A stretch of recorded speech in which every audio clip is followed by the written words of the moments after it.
And it is a skip called Butterfly. And I'm just real excited for you to see that it talks about the transformation when Christ comes into our lives.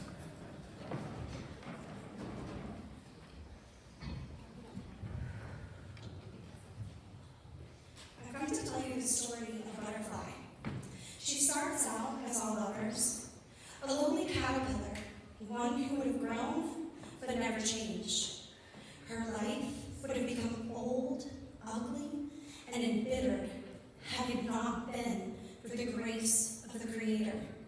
This is what she would have become. Though she willed herself to change, she could not. Submitting to His power was her only chance. Here was her scarf, which covered her head, her precious brain, her above-average intelligence. The universities and degrees were hers to obtain, to flaunt, to impress, to shrink others down to her size. The hair, the crown that should have been, was merely a reflection of the anxieties that riddled her life, for she was prematurely gray. She worried about everything: her future, her past, her mistakes, her dreams, her teeth, the guardians of her mouth, one of her most vicious weapons, were ever ready to bite, to cut others down to the quick with sarcasm and barbs. For out of the overflow of the heart speaks the tongue. Sometimes it was as seemingly innocent as gossip, other times judgment, and at times outright lies, as she assassinated the characters of others. Her purse was her security, for it housed her beloved checkbook. For she was born into affluence, and as long as there was money in the bank to protect her, she was safe. No one could touch her, no one could reach her.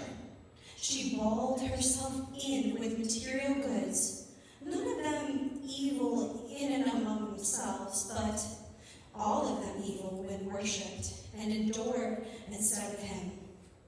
Her cane she used like a finger to point accusingly at the sins of herself that she saw in others. It became a wonderful crutch, this overdeveloped superego. For whenever she felt bad about herself, she could easily find bad in the lives of others around her. Her shoes covered one of the saddest features she had: her feet, those poor, eaten-down stubs. She had spent a lifetime wandering aimlessly. She had no purpose, no one to follow, nowhere to go. Each day meant only another 24 hours of hopelessness.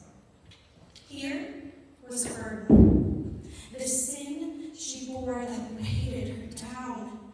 Every year getting heavier and heavier, she stuffed those sins in her sack, hoping no one else would notice what was so obvious to all. Her life had become grotesque with the weight, her sins disfiguring the beauty she was meant to be. Lastly was her heart, a shriveled shadow of what the Creator had given her. It was hard and unrelenting, not letting any love in and not letting any love out. Protected from intruders by her head, her mouth, her purse, and her cane. Then, one day, this woman met some friends who had lives of sweet purity. They offered her the living water. And when she could bear to thirst no longer, she took a taste, just a taste, mind you. She wasn't ready to really drink yet. But that taste was so sweet. It made her thirst beyond compare. She took and drank, and that living water filled her and satisfied her from her crown to her toes. The scarf was removed, and her knowledge was for his glory. Her thoughts became his thoughts as she surrendered to his spirit.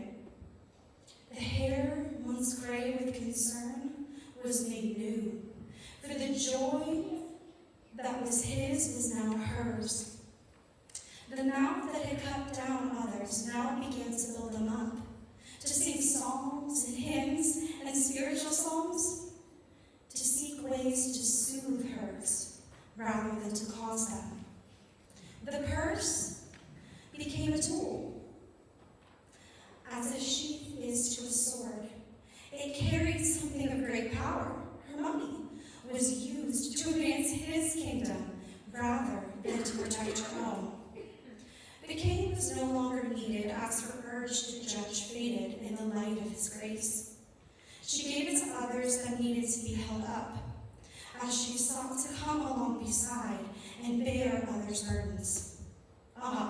And her feet, at first, they began to walk, and then run, skip, leap, and dance with joy, for finally she had a reason to live, a master to follow, a path that he prepared specifically for her, such joy she'd never known. The burden of her sins he took. How she would never really understand, other than he had said that he died for the right for her to do so. Her heart of stone was transformed into a new, vital, living heart.